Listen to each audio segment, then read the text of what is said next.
new speech competition. By way of introduction, my name is William Luck, and I'm the chairperson for this team from Wrington Primary School. Here on my left is Will Capon, our main speaker for this evening, and also Matthew Hogg, who will be offering a vote of thanks. If you've switched on the television recently, or the radio, or as my grandparents call it, the wireless, is that Bluetooth? You will no doubt be aware of one topic that has dominated the airwaves. No, it's not dancing on ice. I mean, of course, the budget cuts. Now, we're only 10 and 11 years old, and we're not here to discuss the ins and outs of politics. What a shame. We'll leave that one to the grown-ups. However, we are aware that it is a difficult time and that many services are facing cuts. I've also had a cut quite recently in the hair department. Not that you've noticed. Now, our school, like many others, due to budget cuts, are having to come up with innovative and exciting ways to contribute to the development of our school. I personally offered £4.62, which I saved up. But apparently, Mrs. Josky, our head teacher, said it wasn't that kind of a contribution. Tonight, our subject is how we, the children, are enjoying our school through our development teams. Every Monday morning, from 9:15 till 10 o'clock, we take control of these groups so the leading adult has minimum input. I personally think it's so they can catch up on marking that they didn't bother to do with at the weekend, because, knowing my teacher, they're away at some sort of hockey tournament. The most unique aspect of these teams is that we make the decisions about our school and make the changes that we want to make. I have to say, however, that not all of our ideas have been approved. We've had to shelve the extended playtimes, the free chocolate dispensers, the computer game sessions. Will here is in the community team because of his confidence in public speaking. Actually, like we'll see in a moment. Matt here, because of his passion for sport and because he loves eating, is in the healthy livings team. And I'm in the grounds team because I love dirt. They will explain their own teams in more detail. My development team is known as the grounds team. Our objective in the grounds team is to improve the school grounds, as it says on the tin. At the moment, we are concentrating on tidying up the playgrounds and making them look more respectable. For instance, at the moment, we are currently de-weeding all the plant pots and planting bulbs that will hopefully come out later this spring. Now, without further ado, I'll hand you over to Will Capon, who will now present to you the question of how we can contribute in this time of cuts. So, over to you, Will. Thank you, Will.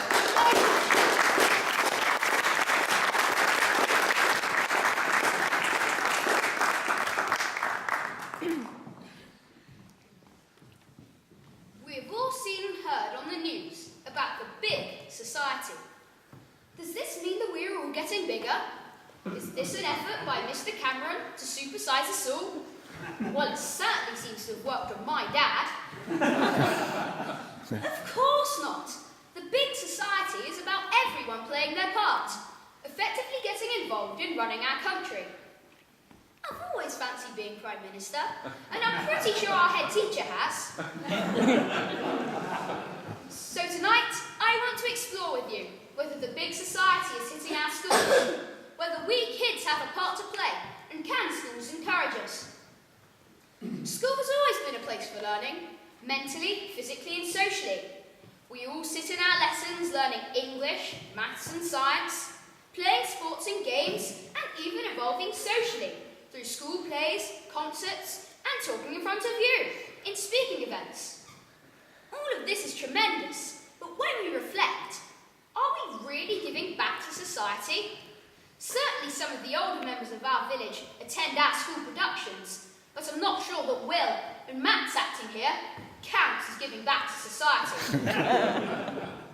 In fact, aren't we a drain to society? costing money and draining the time of our poor dear teachers?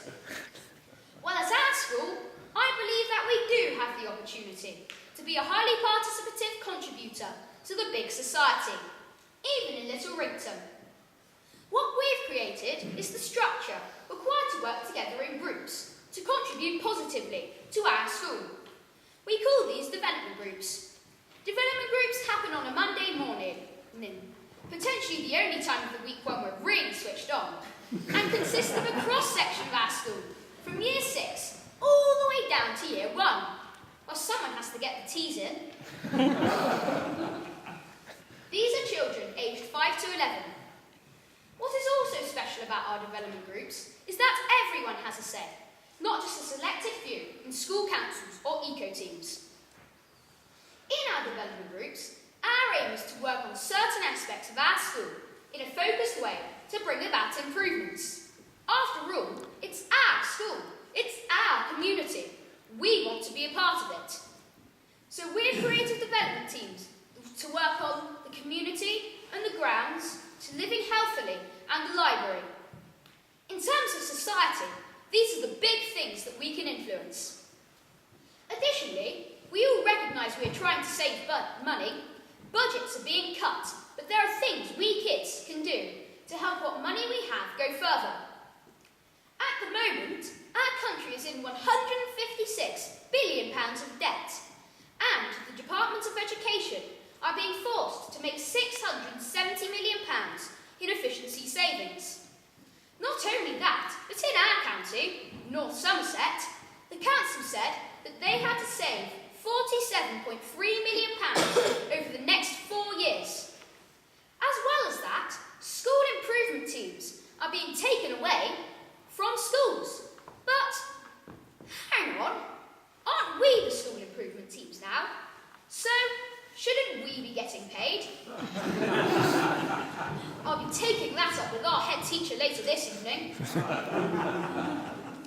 Whilst these groups have only been created this year, I'd like to share with you some of the objectives and achievements for some of these groups.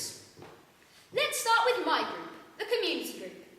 The objective of our community group is to improve the links between our school and the local community of Wrington. So far, we have decided that we can do this through spending time with village preschoolers, helping with playtime, providing toys and reading to them, visiting the local old people's home, being interested in discussion and playing music. So far, we have hosted a toy sale, a plant sale, and soon a summer fair. But what are we achieving here? We believe that we are creating opportunities for the community to come into our school, sharing our facilities and our work. We work really hard all week. Well, apart from Fridays. And it is really enjoyable to share this with the village. If you come to our school, you'll realise that we are a lively bunch. Isn't that right, Mrs. Clark?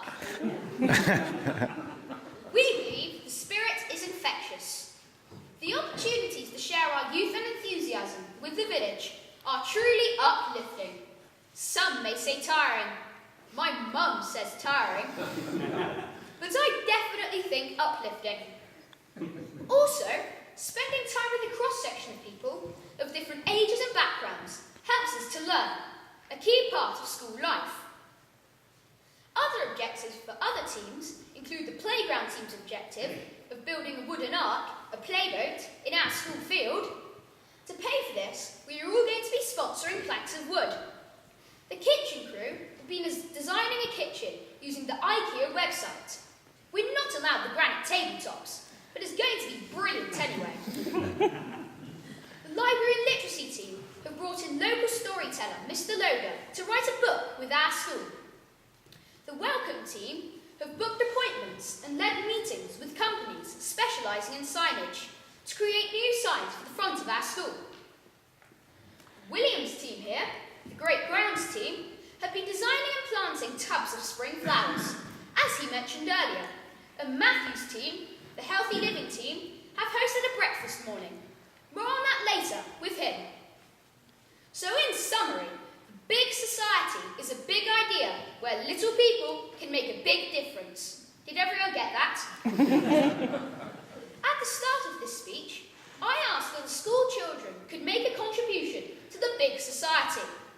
Well, I hope that not only I've proved that to you, but that our schools are actively engaged in making this happen. In fact, I'm sure you will agree that everyone in this room tonight has contributed positively to society. If you think about it, there are over 9 million children between the ages of 5 to 16 at school. This is approximately 15% of the population of Britain. If we are to create a big society, it is essential that school children get involved. And finally, in a shameless effort to win your votes, I'd like to thank the Rotarians for their commitment and contribution to this event. I'm sure you will agree that this is a fantastic society event. Thank you for listening.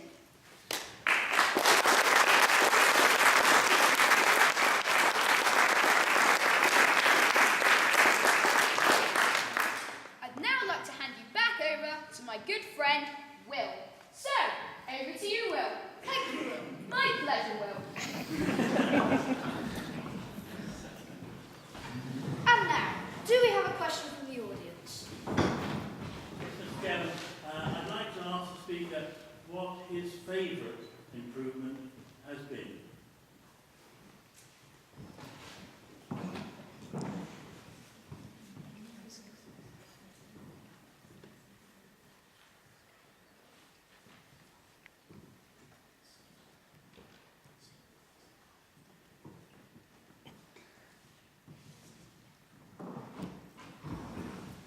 Thank you for that question.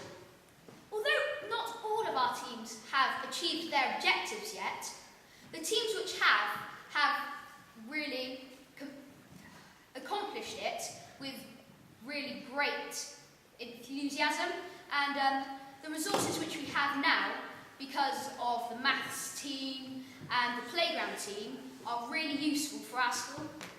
So that's my favourite, really.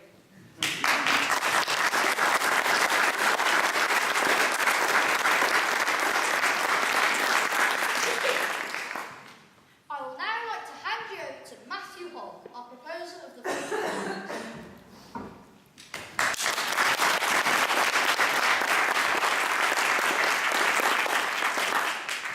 Hello ladies and gentlemen, my name is Matt Hogg. I'd like to thank our main speaker tonight, Will Capon, who spoke so eloquently and clearly tonight. And of course, William Luck, who was too good to need luck tonight. Oh, and by the way, William, your hair looks lovely. It is certainly the case that too often, adults are making the decisions without letting us, the children, have our say. That is why Wrington School have introduced development teams. Will talked in detail about our school development teams. Children of all ages participate to help the school community stay strong. I am a member of the Healthy Living team, as Will has already mentioned. And it is because I like food. But not only that, I have a passion for sport. The Healthy Living team did a survey, and we discovered that 10% of Wrington schools sometimes miss breakfast. So what did we do? We decided to have a breakfast morning held on Red Nose Day. We were trying to encourage children who don't have breakfast to have breakfast. This is really important to myself, Will and Will, because recently we went to a rugby tournament. We played 6 games on end and won every single one. If it hadn't been for the porridge, who knows what would have happened?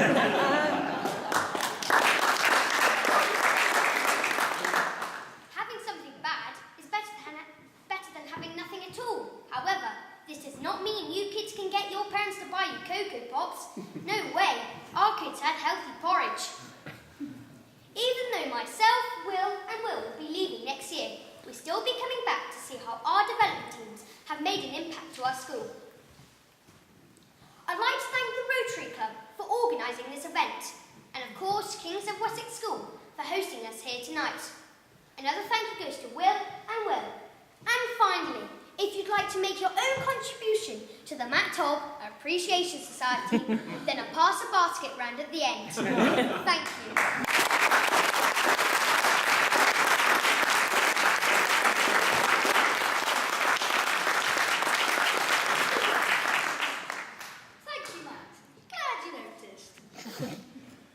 way. Drive safe, everyone. Thank you, ladies and gentlemen, and good night.